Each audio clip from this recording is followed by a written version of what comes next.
Hey, thanks for checking out the Roman Show channel. Make sure you hit that subscribe button. Well, we have another interview available for you right here on the channel, and that is this week's special athlete that we are featuring, and that's Cleveland McLean.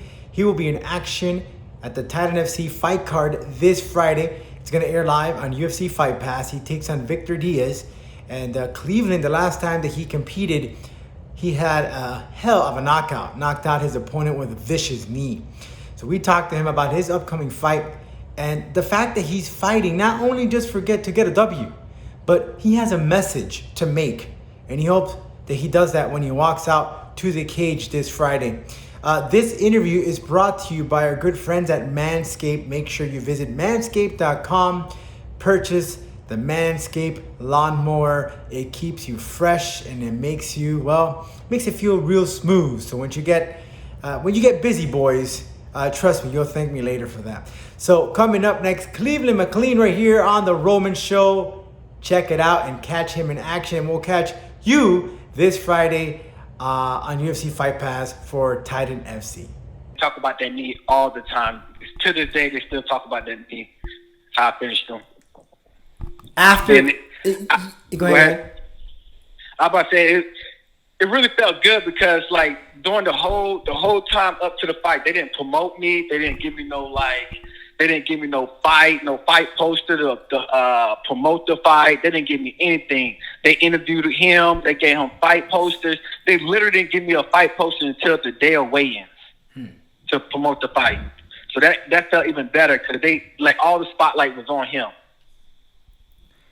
And you put an end to the light with that vicious knee. Now, after that, did you get any reaction from social media or anyone from the MMA world? Because just recently, Michael Lilly knocked out his opponent, and I think UFC Fight Pass posted on Twitter and it started blowing up. But how about you? Did you get any feedback from social media? Anyone that reached out to you? On Sports Center's top plays on Snapchat. The next day, I ended up on the top 5 plays of the week, and I was number 1 and number 2.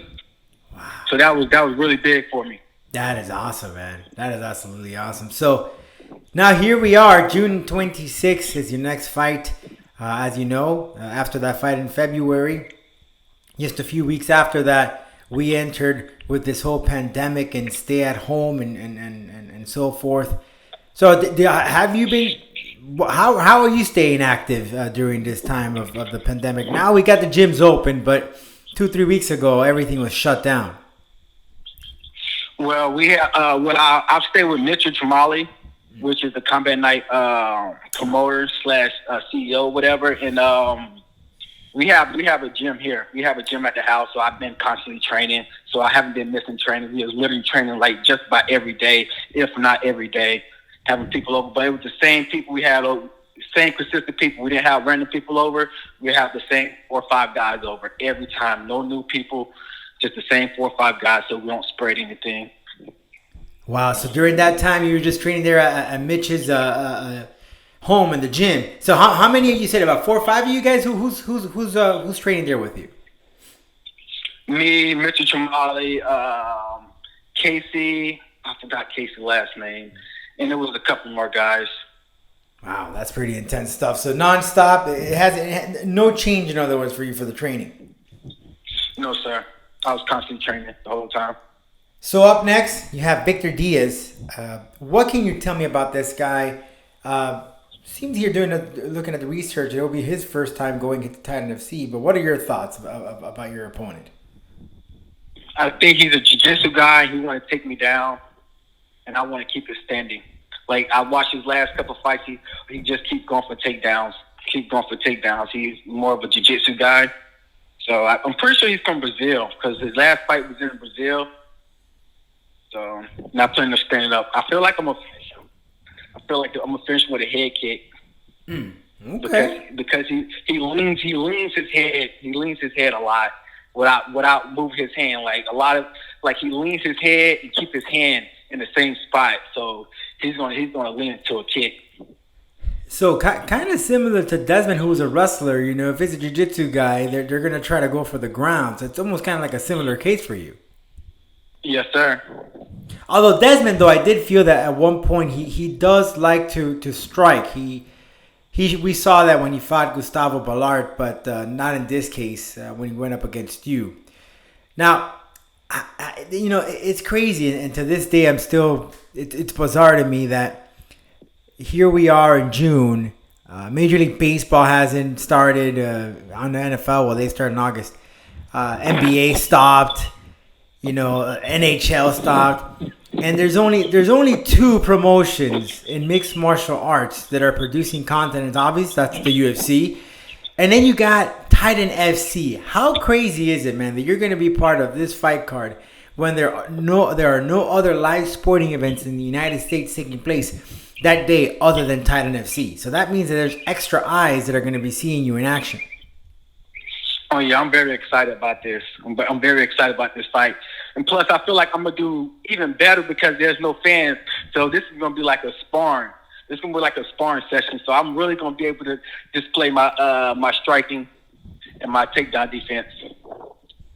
Yeah, and going back to that, do you feel better fighting in a setting like this that there is no crowd, there is no cheering or anything like that? Because some fighters, they put that aside and they really don't try to get that into their mind. But so you like this type of setting. This is almost like a home field or home cage advantage for you. Oh yes, sir. I like. So I have pretty good striking, but like my past couple of fights, I haven't been able to display my striking except for my last fight. So I'm trying to keep the ball rolling, and I feel like I don't know if it's the pressure of the crowd or what that I haven't been able to show my real striking ability, and I feel like I will be able to display it with no crowd there because I don't have to think about it. I'm just going to be hearing my coach, and that's it. Yeah, and that is definitely something that we have seen in previous fight cards where the fighters themselves say, hey, with this whole no crowd here, I'm able to hear my corner. Hell, I forgot what fighter it was, but they said, hey, I heard what Daniel Cormier was saying, and I took that and applied it, and that's the reason why I won. So you're right. You do have that advantage there going in there. So going into this fight, we got to do this whole precaution with the COVID-19 and so forth. Have you felt, other than the fact that you with the whole gyms being closed, going into this fight, how are you feeling compared to other training camps? I feel good, honestly. Like this is like my second fight. Like when I fought Des Moore, like I usually don't feel like fight ready until like the week of. But like when I fought Des Moore, like 2 or 3 weeks out, I was already in my groove, and I feel the same way right now. I'm already in my groove. I'm already in my killer instinct. I'm already in my groove. I'm ready to go. That's 2 weeks out, so I can only imagine when it's fight weeks and I'm right there about to fight. So I'm ready now. And how many times are you putting in training? Two or three times a day? Oh, do I literally literally 2 weeks before my fight against Desmond Moore, I quit my job, so I started training full time. And now, bro, I'm training like no lie. I'm training 5 to 7 hours a day. You can ask anybody. I'm in the gym in the morning, at night. And I'm doing everything I need to do to get to the next level. Wow, that's some intense stuff. So Cleveland, yeah. I wanted to ask you. You've been pretty open on social media about what's going on right now. Obviously, with the social injustice, and you actually were put some funny things out there in social media. If you're not following Cleveland, please do. But during this time, as you know, some of the athletes they try to pass a message when they fight. Alex Caceres, he came out to "This Is America" song. Do you plan on doing anything for yourself coming out to a specific song or wearing anything in light of what's occurring right now so you could display your message when you fight on June 26th? I plan on walking out to a song. I don't know the guy's name. I don't know. It's some guy featuring ASAP Ferg. Okay. It's called Black, I believe it's called. I want to walk out to that song, and I want all Black Lives Matter shirt. I'm planning on wearing that when I walk out. Have you gone to the protest by any chance? I'm curious. Say that again. Have you gone to some of the protests? Yes, sir. I went to one. I only went to one that was downtown. Only one. I was able to get to. Yeah, and how important do you think that for athletes to bring and spread their message into sports? How effective do you think that is? You know, we remember Muhammad Ali, who stood for some of the injustices for African Americans. He's notorious for that, was very well known for that. But how important is it for athletes just like yourself, a very young, talented athlete, trying to spread the word for the world can listen and they can understand what's going on in society today? It's very important because if we don't say nothing, like nobody's going to say anything. Like it takes, I'm not saying I'm big name or anything, but it takes like athletes and people that's popular to start saying stuff before stuff actually actually start happening. So when they say the masses can hear it, and once they get affected, then they start changing stuff. So we have to work as a group. It just can't be the low level guys. We all have to be in this together. Yeah, and it's quite impressive how the world, not just celebrities or athletes, have come together and go out to the streets and definitely spread the message of what's occurring right now. And like I said, you're no shy. You've voiced your opinion on social media, and I'm sure that many out there will also be watching and supporting with you on this fight.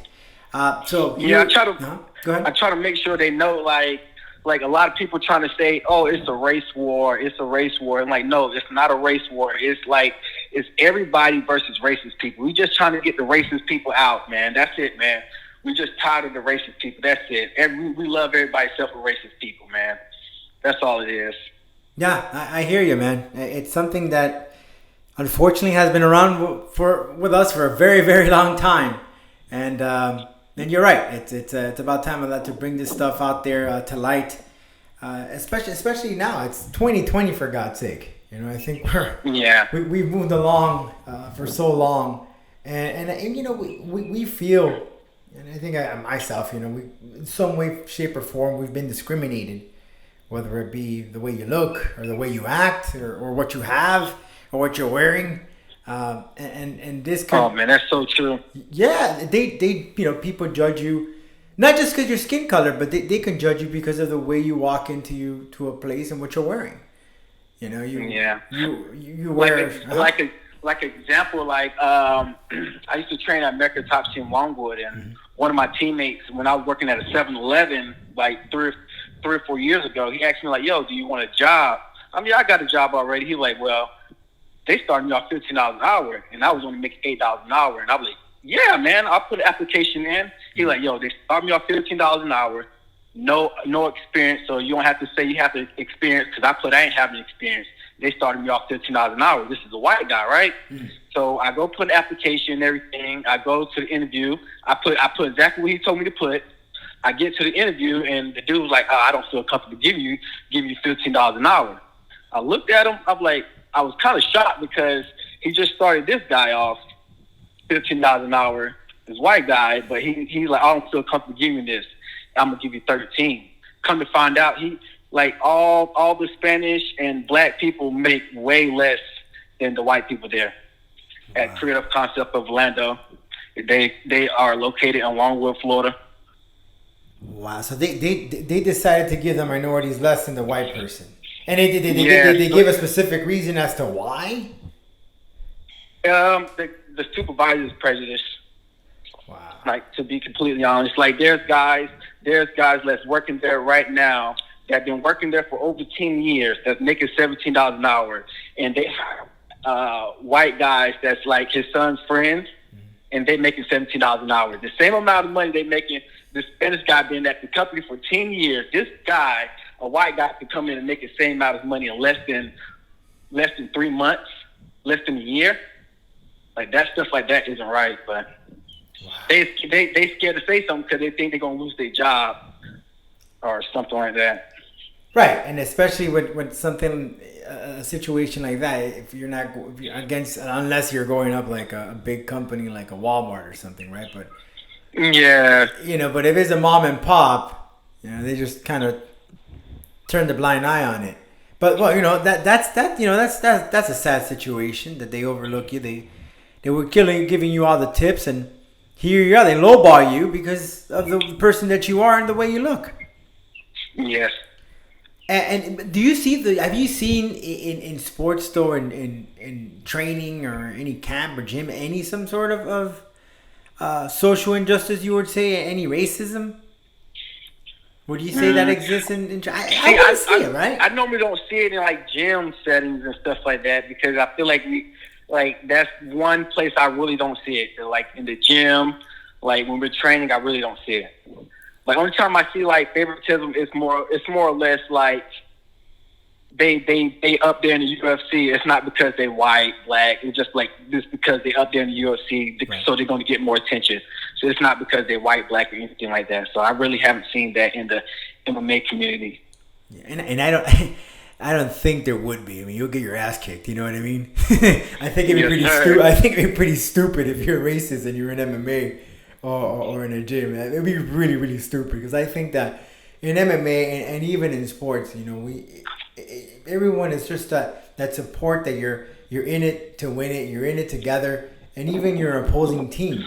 You know, you're there to win and to earn some money because that's what it comes out to be, and perform and show off your skill at the best of your ability. So I think that the whole color or discrimination, it's kind of put aside in sports, I would say, it for specific reasons. I don't think we haven't seen it. Maybe before Jackie Robinson, but I don't think that would exist in mixed martial arts. You would definitely get your ass kicked. Yeah. So here you go, man. June 26th, Cleveland. Looking forward to seeing you in action, and at the same time, you'll be putting out a message. Anything else you want to add, man? Follow me on Instagram, BBM_chasing_greatness26. Awesome, man. Well, thanks so much, Cleveland. Look forward to seeing you in action and introducing you once again. June 26th on UFC Fight Pass. You got it. And we'll catch you real soon, man. All right, thank you, man. You have a great day and a great weekend. You too, man.